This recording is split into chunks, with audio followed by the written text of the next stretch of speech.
আসসালামু আলাইকুম। বিটিভি চট্টগ্রামের সংবাদে সবাইকে স্বাগত জানাচ্ছি লুবাবা ফেরদৌসী সাইকা। প্রথমে সংবাদ শিরোনাম। ইউরোপীয় ইউনিয়ন ও যুক্তরাষ্ট্রে পোশাক রপ্তানিতে বাংলাদেশের চমক, নতুন বাজার সৃষ্টি ও পণ্য বহুমুখীকরণের ওপর গুরুত্বারোপ বিশ্লেষকদের।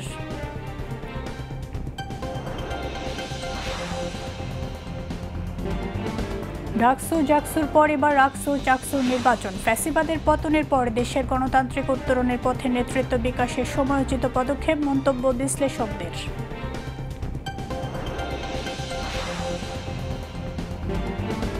চট্টগ্রাম বন্দরকে বিশ্বের উন্নত বন্দর সমূহের কাতারে নিয়ে যেতে কাজ করছে সরকার, জানালেন নৌ পরিবহন উপদেষ্টা।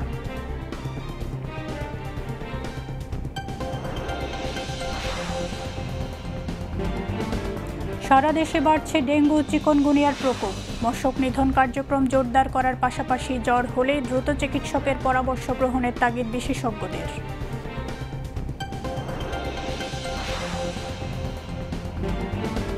সুদানের দারফুরে নামাজ চলাকালীন মসজিদে ড্রোন হামলায় ৭৮ জন নিহত, আহত ২০।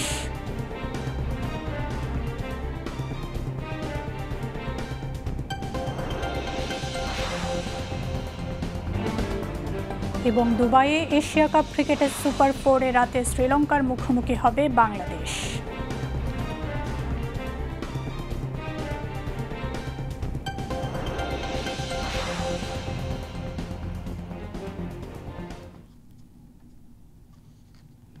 এতক্ষণ সংবাদ শিরোনাম শুনলেন, এবারে বিস্তারিত।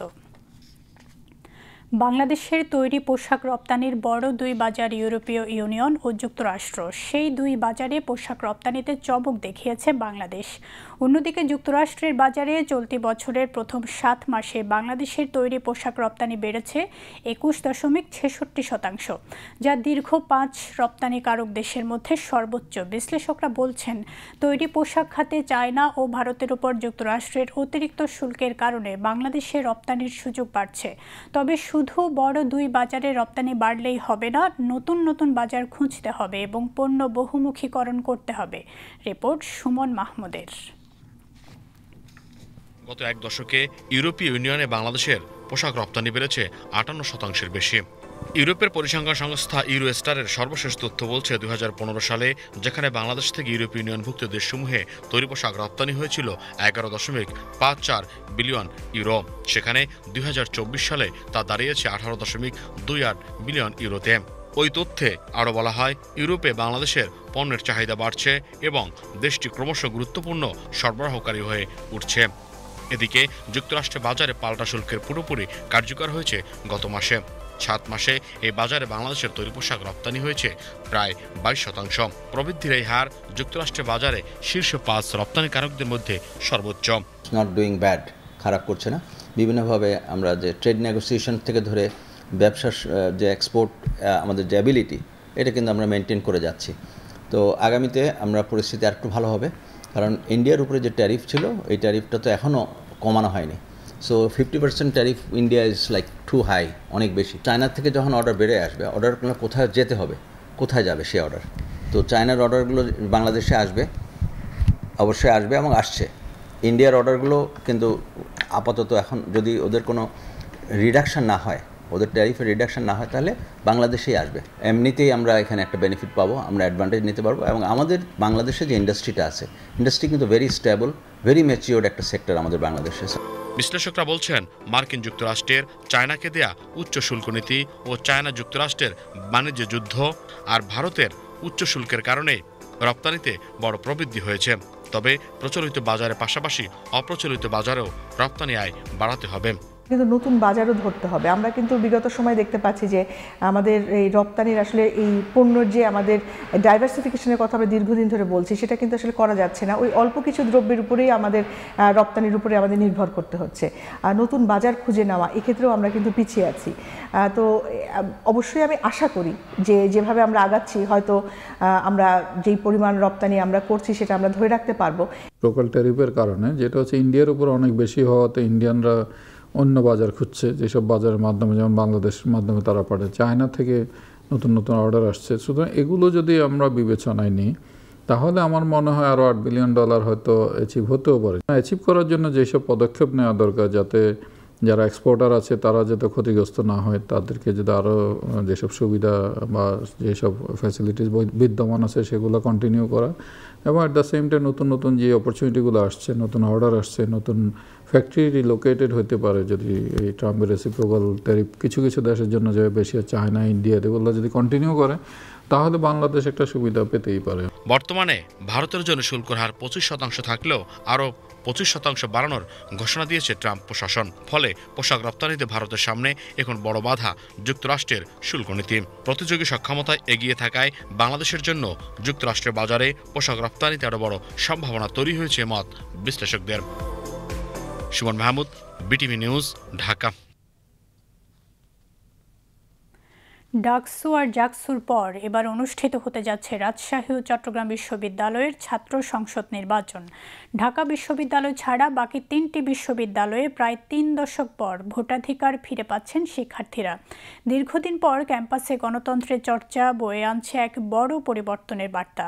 ফ্যাসিবাদের পতনের পর দেশের গণতান্ত্রিক উত্তরণের পথে নেতৃত্ব বিকাশের এমন নির্বাচনকে দেখা হচ্ছে সময়োচিত পদক্ষেপ হিসেবে। বিস্তারিত আলাউদ্দিন মজুমদারের প্রতিবেদনে।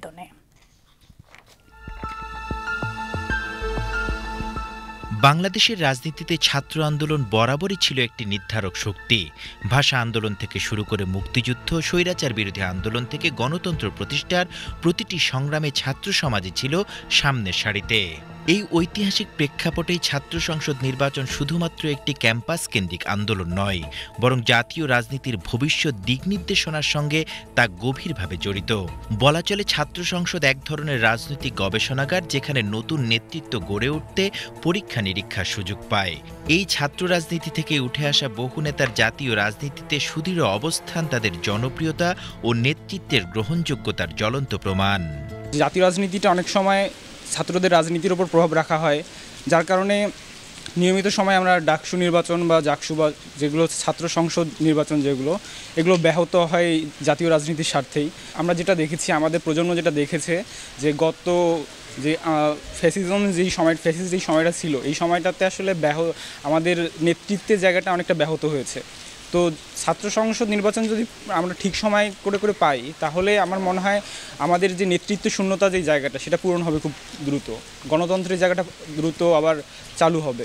ঢাকা ও জাহাঙ্গীরনগর বিশ্ববিদ্যালয় ছাত্র সংসদ নির্বাচন শেষ। এবার আলোচনায় রাজশাহী ও চট্টগ্রাম বিশ্ববিদ্যালয়। শিক্ষার্থীরা বলছেন, দীর্ঘদিন নির্বাচন না হওয়ায় নেতৃত্ব বিকাশে তৈরি হয়েছে স্থবিরতা। ডাকসু নির্বাচন 2019 সালে হয়েছিল, তারপরে কিন্তু আর হয়নি। আমরা কিন্তু 2022-23 সেশনে আমরা ঢাকা বিশ্ববিদ্যালয়ে পা রাখি, তারপরে কিন্তু আমরা নির্বাচনে অংশ নেওয়ার মতো পরিবেশ বা নাম শব্দটি শুনিনি। ডাকসু ভবন কিন্তু এখানে রয়ে গেছে, চালু করা অনুসারে রয়ে গেছে, বাট এখানে এতদিন যাবত মনে পরিত্যক্ত ছিল, বা আগে দখলদার যারা ছিল তারাই মনে হয় এটা ভোগ করেছে। বাট এখন নতুন বাংলাদেশ বিনির্মাণ হয়েছে, তাদের হাত ধরে এবং তাদের পদচারণায় নতুন আমাদের ঢাকা বিশ্ববিদ্যালয় উদ্যোগ নিয়ে আমাদের ডাকসু নির্বাচন করেছে। তার দ্বারা আমরা নতুন প্রতিনিধি পেয়েছি এবং আমরা আশা করব তার দ্বারা আমরা সামনের দিকে আগানোর পথপন্থা হিসেবে আমরা আমাদের সমস্যাগুলো শুনবে এবং সেই সমস্যাগুলো শুনে তা আমাদের সমাধান করার চেষ্টা করবে। স্বাধীনতার পর 54 বছরে ডাকসু নির্বাচন হয়েছে মাত্র 7 বার। রাকসুতে সর্বশেষ নির্বাচন হয়েছিল 36 বছর আগে, চাকসুতে 35 বছর আগে, আর জাকসুতে 33 বছর আগে। অথচ নিয়মিত এই নির্বাচন শিক্ষার্থীদের অধিকার আদায় ও নেতৃত্ব তৈরিতে একটি গুরুত্বপূর্ণ মাধ্যম ছিল। বর্তমান যে প্রচলিত রাজনীতির ধারায় যারা রাজনীতি করছেন, যে নেতৃত্বগুলা, এরা কিন্তু আন্তর্জাতিক পরিমণ্ডলের যে রাজনীতির সাথে খাপ খেয়ে নিতে পারছে না, বা এই জেনজি জেনারেশনটাকে বুঝছে না। গণতান্ত্রিক বাংলাদেশের যে প্রত্যাশা বা আকাঙ্ক্ষা, সেটা পূরণ করার জন্য ছাত্র সংসদ নির্বাচন অবশ্যই জরুরি। বিশেষজ্ঞদের মতে নানা অজুহাতে এসব বিশ্ববিদ্যালয়ে ছাত্র সংসদ নির্বাচন বন্ধ রাখা হয়েছে। এর ফলে বিশ্ববিদ্যালয়গুলোতে গণতান্ত্রিক চর্চা ভেঙে পড়েছে, নেতৃত্ব তৈরির সুযোগ হারিয়েছে শিক্ষার্থীরা। এই শূন্যতার সুযোগ নিয়েছে সরকার দলীয় ছাত্র সংগঠনগুলো। এখান থেকে প্রতিনিধি নির্বাচিত হবে, এরাই ধীরে ধীরে দেশে একসময় জাতীয় রাজনীতিতে যাবে, দেশকে পরিচালনা করবে, বিভিন্ন সেক্টরে তারা পরিচালনা করবে। শুধু যে রাজনীতির ক্ষেত্রেই করবে তা না, বিভিন্ন সেক্টরে তারা দেশের দায়িত্ব নেবে, দেশ পরিচালনার দায়িত্ব নেবে। বিভিন্ন ডাকসু, জাকসু, রাকসু, এই ইলেকশনগুলো আসলে খুবই গুরুত্বপূর্ণ নেতৃত্ব তৈরি হওয়ার জন্য। আমার মনে হয় যে কক্ষিগত করে রাখা হয় যাতে নেতৃত্ব তৈরি না হয়, সেইটা একটা বুর্জোয়া শ্রেণী সেই কাজটা করে। যেটা থেকে আমাদের বেরিয়ে আসতে হবে, এবং এইটা জেএনজি আমাদের একটা সুযোগ এনে দিয়েছে। আমার মনে হয় যে এখন নতুন করে ভাবার সময় হয়েছে এবং সেটারই সুবাতাস কিন্তু আমরা দেখতে পাচ্ছি। দীর্ঘদিন বিরতির পর আবারও চালু হওয়া ছাত্র সংসদ নির্বাচনগুলো নিঃসন্দেহে একটি শুভ সূচনা। তবে এসব নির্বাচন যদি নিয়মিত না হয় এবং এর মাধ্যমে শিক্ষার্থীদের প্রকৃত নেতৃত্ব গড়ে না ওঠে, তাহলে তা শুধুই মাত্র আনুষ্ঠানিকতায় সীমাবদ্ধ থাকবে। গণতন্ত্রের পথে ফিরে যাওয়া এই যাত্রা যেন আবার থেমে না যায়, এটাই এখন শিক্ষার্থী ও সচেতন মানুষের প্রধান প্রত্যাশা। Alauddin Majumdar, BTV news, Dhaka.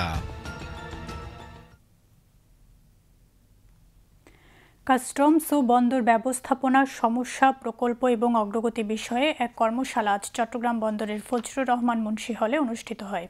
অর্থ মন্ত্রণালয়ের অর্থনৈতিক সম্পর্ক বিভাগ আয়োজিত কর্মশালায় প্রধান অতিথি ছিলেন নৌ পরিবহন উপদেষ্টা এম সাখাওয়াত হোসেন। তিনি বলেন, সরকার আমদানি রপ্তানি বাণিজ্য বাড়াতে চট্টগ্রাম বন্দরের সক্ষমতা বৃদ্ধিতে কাজ করছে।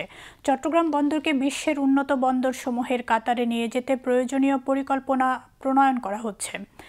বন্দর সংশ্লিষ্ট সকল সেবা দ্রুততর করার আশ্বাস দেন নৌ পরিবহন উপদেষ্টা। অর্থনৈতিক সম্পর্ক বিভাগের সচিব মোহাম্মদ শাহরিয়ার কাদের সিদ্দিকের সভাপতিত্বে অন্যান্যের মধ্যে প্রধান উপদেষ্টার বিশেষ সহকারী ডক্টর আনিসুজ্জামান চৌধুরী, নৌ পরিবহন মন্ত্রণালয়ের সিনিয়র সচিব মোহাম্মদ ইউসুফ, জাতীয় রাজস্ব বোর্ডের চেয়ারম্যান মোহাম্মদ আব্দুর রহমান খান, বন্দর chairman rear admiral S M. Moniruzzaman, অতিরিক্ত বিভাগীয় কমিশনার নুসরাত সুলতানা বক্তব্য রাখেন। কর্মশালায় BGMEA shipping agent association, C and F agent association সহ বন্দর ব্যবহারকারী বিভিন্ন সংস্থার প্রতিনিধিরা অংশ নেন। প্যানেল আলোচনায় অংশ নিয়ে তারা চট্টগ্রাম বন্দরকে আরও গতিশীল করতে বিভিন্ন পরামর্শ দেন, পাশাপাশি বিভিন্ন সমস্যা ও সংকটের কথা তুলে ধরেন। যারা মন্দির, মসজিদ, মাজার বা অন্য কোনো ধর্মীয় প্রতিষ্ঠানে হামলা ও সহিংসতা চালায় তারা দেশ ও জাতির শত্রু।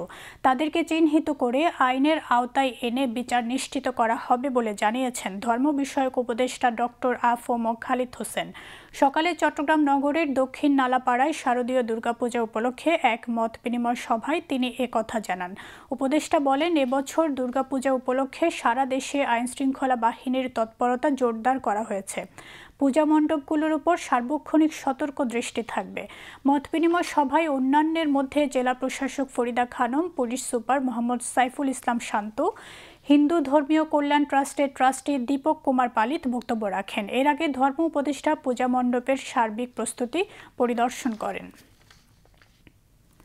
সারা দেশে বেড়েই চলছে এডিস মশাবাহিত রোগ, ডেঙ্গু ও চিকনগুনিয়ার প্রকোপ। প্রতিদিনই বাড়ছে আক্রান্ত ও মৃত্যুর সংখ্যা। এখনই সচেতন না হলে সংক্রমণ পরিস্থিতি আরও জটিল হতে পারে বলে জানিয়েছেন চিকিৎসকরা। তাই জ্বর হলেই অবহেলা না করে দ্রুত চিকিৎসকের পরামর্শ গ্রহণের তাগিদ বিশেষজ্ঞদের। শরীফুল ইসলামের রিপোর্ট। থেমে থেমে বৃষ্টিপাত ও তীব্র গরমে রাজধানীসহ সারা দেশেই বাড়ছে এডিস মশাবাহিত রোগ, ডেঙ্গু ও চিকুনগুনিয়া। প্রতিদিনই আক্রান্তের সংখ্যা যেমন বাড়ছে, তেমনি বাড়ছে মৃত্যুর সংখ্যাও। ডেঙ্গু জ্বরে আক্রান্ত হওয়া রোগীর মৃত্যুর কারণ হিসেবে দেরিতে চিকিৎসা গ্রহণকেই দায়ী করছেন চিকিৎসকরা। তাই জ্বর হলেই অবহেলা না করে চিকিৎসকের পরামর্শ গ্রহণের তাগিদ বিশেষজ্ঞদের। অগাস্ট মাস থেকে ডেঙ্গু পরিস্থিতি একটু আগের চেয়ে পেশেন্ট বাড়তে শুরু করেছে এবং এই একই ধারা রয়ে গেছে সেপ্টেম্বরেও।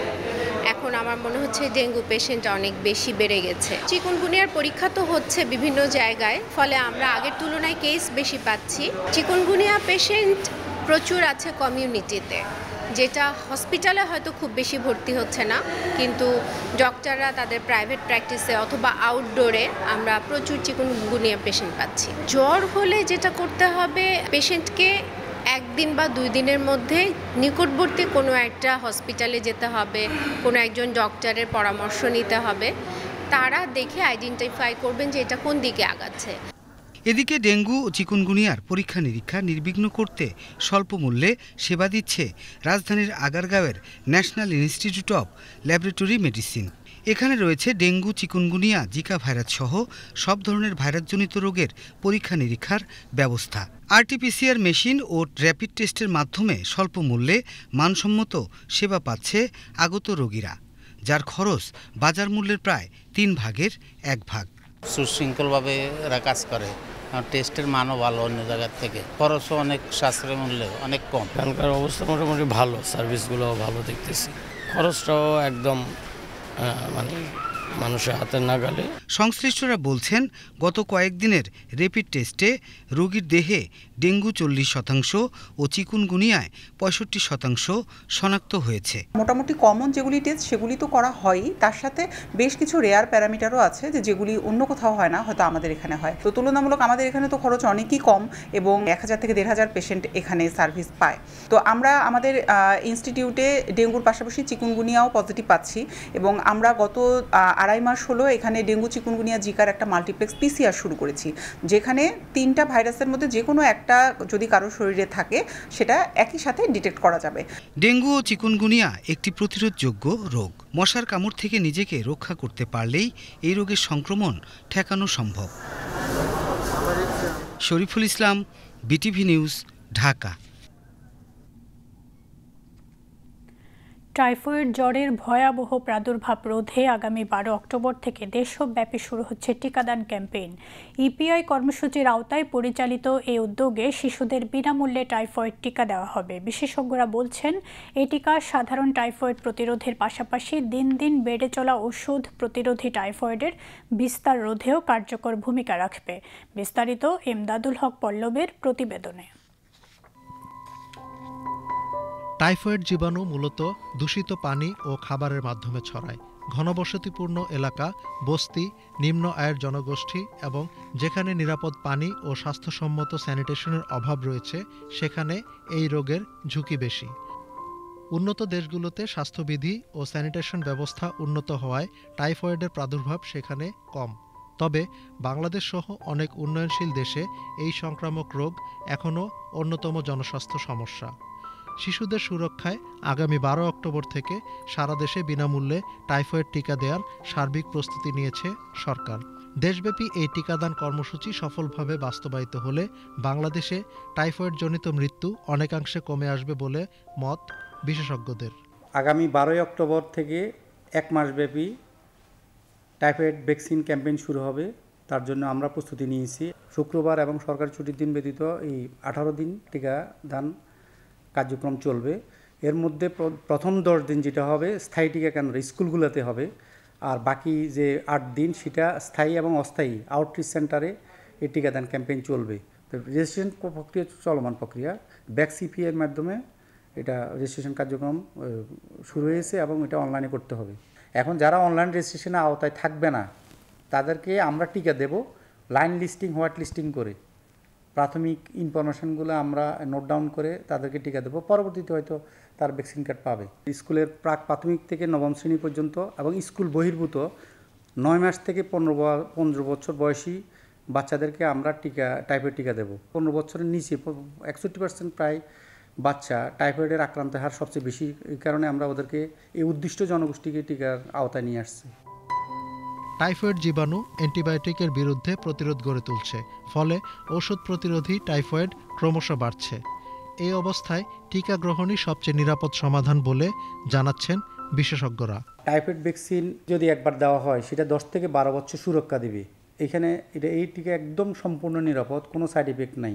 তো যেহেতু এটা সম্পূর্ণ নিরাপদ, আমি মনে করি সারা বাংলাদেশের সব উদ্দিষ্ট জনগোষ্ঠীর যারা সচেতন তারা তো অবশ্যই নেবেন, যারা সচেতন না তাদেরকে আমরা সচেতন করে এই টিকাটা নেওয়ার জন্য আহ্বান জানাচ্ছি। যারা টিকা গ্রহণ করবেন, বিশেষ করে বাচ্চারা, আমরা বলবো যে তারা ভরা পেটে টিকাদান কেন্দ্রে আসবেন। যারা বিশেষ করে টিকা নেওয়ার পরে কোনো রিয়েকশান হয়, অ্যানাফিল্যাক্টিক রিয়েকশান হয়, অনেক সময় র্যাশ হয়, চুলকানি হয়, অনেক সময় শকে চলে যায়, ওই গ্রুপটাকে আমরা আসলে টিকা দেবো না, এরকম যদি কোনো হিস্ট্রি থাকে। আরেকটা হলো যখন টিকা নিতে আসবে তার জ্বর আছে কিনা, তার কোনো একুইট কন্ডিশন, তার কোনো পেটে ব্যথা, বমি অথবা অন্য কোনো ডিজিজ মানে তখন আছে কিনা, ওইরকম অবস্থায় আমরা টিকা দেবো না।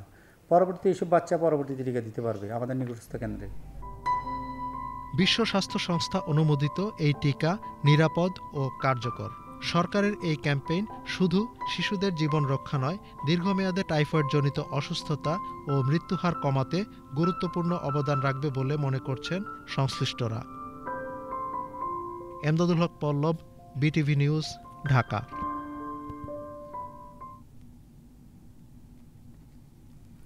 এবার আন্তর্জাতিক সংবাদ।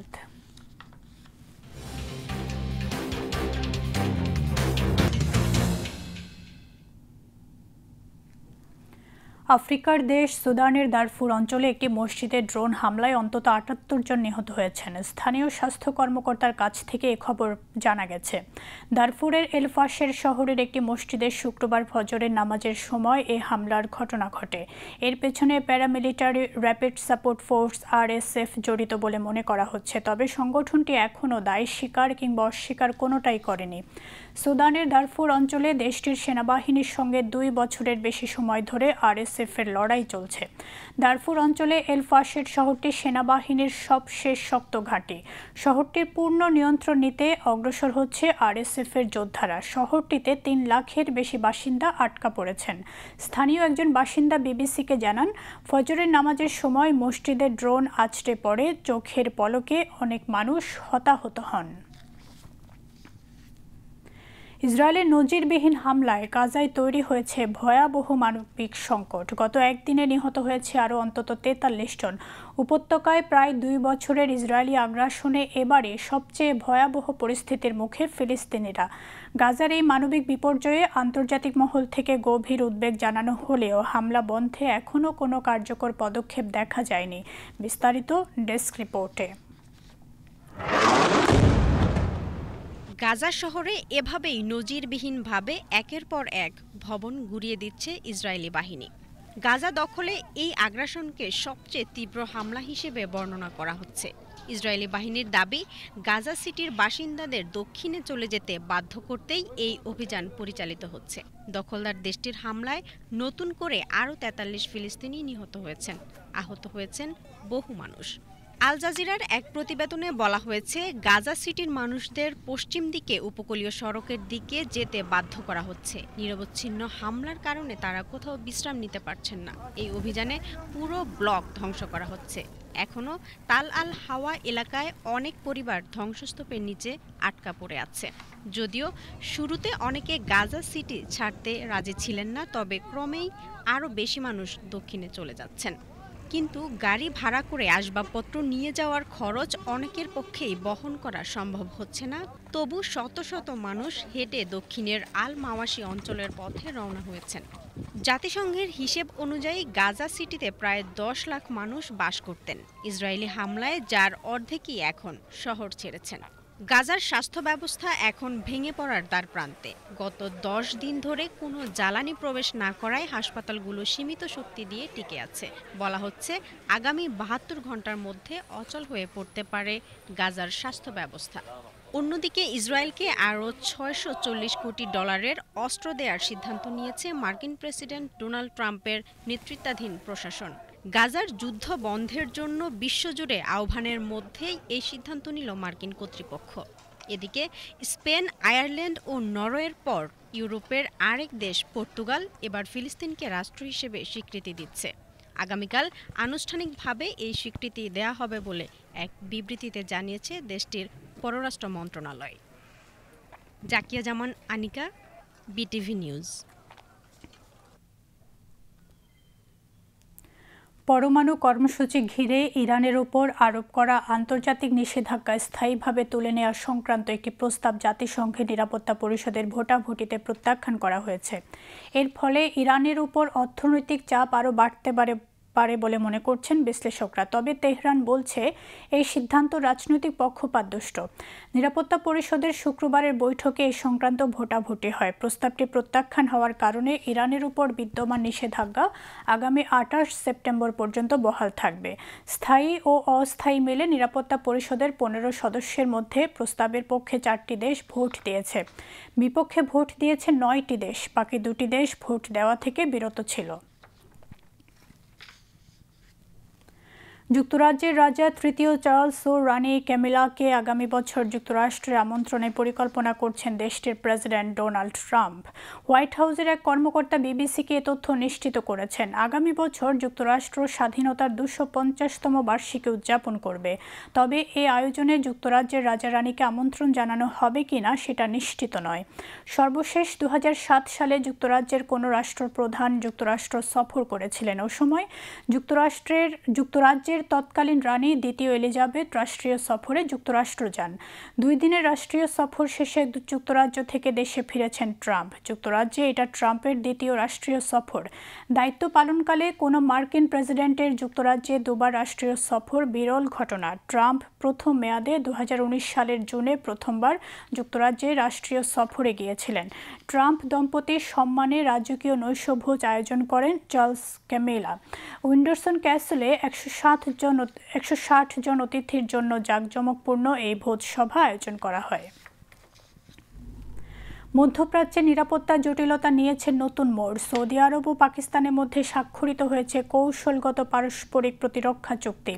এটি শুধু দুই দেশেই নয়, বরং বিশ্ব রাজনীতির ভারসাম্যে বড় প্রভাব ফেলতে পারে বলে মনে করছেন বিশ্লেষকরা। এই চুক্তির পটভূমি, সম্ভাব্য প্রভাব এবং প্রতিক্রিয়া নিয়ে বিস্তারিত জানাচ্ছেন গোলাম মুর্তজা। উপসাগরীয় অঞ্চল যখন ইসরায়েলের সাম্প্রতিক আগ্রাসন এবং ইরানের পারমাণবিক উচ্চাকাঙ্ক্ষা নিয়ে উদ্বিগ্ন, ঠিক তখনই সৌদি রাজধানী রিয়াদে সৌদি আরব এবং পাকিস্তানের মধ্যে স্বাক্ষর হলো কৌশলগত পারস্পরিক প্রতিরক্ষা চুক্তি। 9 সেপ্টেম্বর কাতারে ইসরায়েলের হামলা আরব দেশগুলোর নিরাপত্তা ভীতিকে আরও তীব্র করেছে। এই হামলার পর থেকে উপসাগরীয় দেশগুলো সম্ভাব্য প্রতিরক্ষা জোট গঠনে তাগিদ অনুভব করছে। এই প্রেক্ষাপটেই সৌদি পাকিস্তান চুক্তি অনেকের কাছে কৌশলগত ভারসাম্যের নতুন অধ্যায় হিসেবে দেখা দিচ্ছে। মুসলিম বিশ্বের একমাত্র পারমাণবিক শক্তিধর দেশ পাকিস্তান। 6 লাখের বেশি সেনা এবং দীর্ঘপাল্লার ক্ষেপণাস্ত্রের মাধ্যমে পাকিস্তান ভারতের গভীর অভ্যন্তরে কিংবা প্রয়োজনে ইসরায়েল পর্যন্ত আঘাত হানতে সক্ষম। যদিও ইসলামাবাদ দাবি করছে তাদের পারমাণবিক অস্ত্র কেবল ভারত কেন্দ্রিক প্রতিরক্ষা নীতির অংশ। পাকিস্তানের প্রতিরক্ষা মন্ত্রী খাজা মোহাম্মদ আসিফ বলেছেন, এই চুক্তি কোনো আগ্রাসনের জন্য নয়, তবে সৌদি আরব বা পাকিস্তান যদি হুমকির মুখে পড়ে তাহলে এটি স্বয়ংক্রিয়ভাবে কার্যকর হবে। বিশ্লেষকদের মতে সৌদির অর্থনৈতিক শক্তি আর পাকিস্তানের পারমাণবিক সক্ষমতা মধ্যপ্রাচ্যের শক্তির ভারসাম্যে বড় পরিবর্তন আনতে পারে। তবে এটি যুক্তরাষ্ট্রের জন্য একটি সতর্কবার্তা। দশকের পর দশক ধরে উপসাগরীয় অঞ্চলের নিরাপত্তার মুখ্য ভূমিকা পালন করেছে ওয়াশিংটন, কিন্তু সৌদি আরব এখন দেখাতে চাইছে তারা শুধু মার্কিন ছায়াতে নির্ভরশীল নয়, নিজেদের বিকল্প পথও খুঁজছে।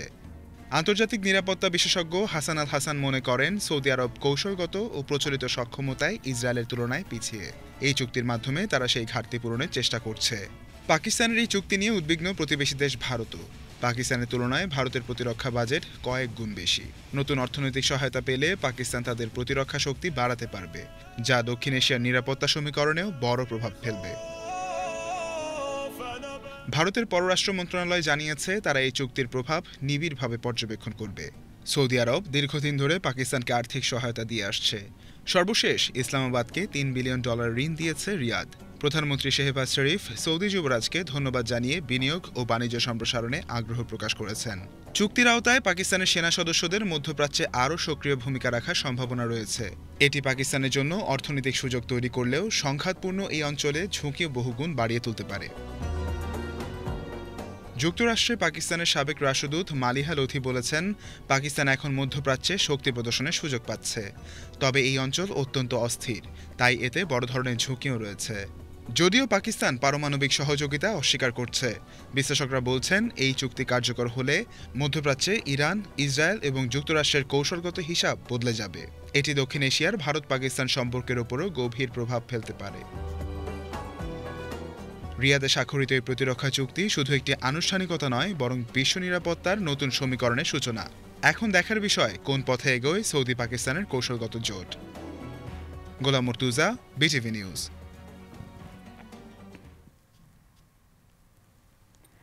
আবারও দেশের খবর। শহীদ রাষ্ট্রপতি জিয়াউর রহমান একদলীয় সরকার ও শাসনের বিরুদ্ধে দেশে বহুদলীয় গণতন্ত্র প্রতিষ্ঠা করার কারণে আজকে দেশে বহু দলমতের রাজনীতি করার সুযোগ হয়েছে বলে মন্তব্য করেছেন বিএনপি চেয়ারপারসনের উপদেষ্টা বীর মুক্তিযোদ্ধা এস.এম. ফজলুল হক। বিএনপির ৪৭তম প্রতিষ্ঠা বার্ষিকী উপলক্ষে বিকেলে চট্টগ্রামের হাটহাজারী উপজেলার ফতেপুর চিকনদণ্ডী ইউনিয়ন ও নগরীর দক্ষিণ পাহাড়তলী ওয়ার্ড বিএনপি এবং অঙ্গ সহযোগী সংগঠনের উদ্যোগে র্যালি পূর্ব এক সমাবেশে তিনি কথা বলেন। তিনি বলেন, আগামীতে ন্যায় শাসন, মানবিক ও গণতান্ত্রিক রাষ্ট্র গঠনে দেশের মানুষ অতি দ্রুত নির্বাচনের অপেক্ষায় আছে। সে নির্বাচনে জনগণ তাদের ভোটাধিকার প্রয়োগ করে গণতন্ত্র প্রতিষ্ঠা করবে। ফতেয়াবাদ আমানবাজারের চিকনদন্ডি ইউনিয়ন বিএনপির প্রাক্তন সাধারণ সম্পাদক মোহাম্মদ মনসুর চৌধুরীর সভাপতিত্বে এবং এম ইলিয়াস আলীর সঞ্চালনায় অন্যান্যের মধ্যে উপজেলা বিএনপির সাবেক সাধারণ সম্পাদক মাহবুবুল আলম চৌধুরী, উত্তর জেলা স্বেচ্ছাসেবক দলের হারুনুর রশিদ চেয়ারম্যান সহ দলীয় নেতৃবৃন্দ বক্তব্য রাখেন। পরে বর্ণাঢ্য র্যালি চট্টগ্রাম হাটহাজারী সড়ক প্রদক্ষিণ করে। এবার আবহাওয়ার খবর।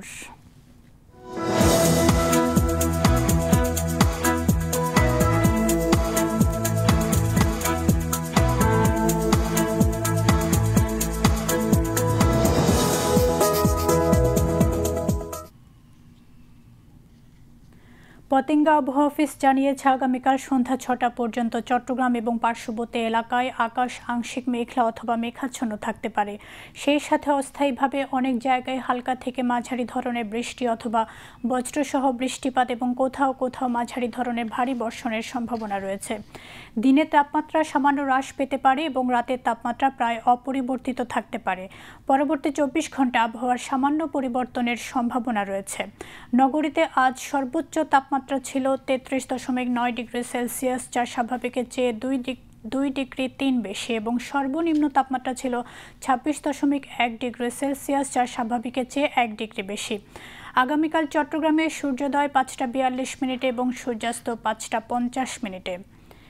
এবার জানিয়ে দিচ্ছি কর্ণফুলী নদীতে আগামীকালে জোয়ার ভাটার সময়সূচি। ভাটা শুরু হবে রাত 12টা 37 মিনিটে, জোয়ার সকাল 7টা 6 মিনিটে। পরবর্তী ভাটা শুরু হবে দুপুর 12টা 41 মিনিটে এবং জোয়ার শুরু হবে সন্ধ্যা 7টা 26 মিনিটে।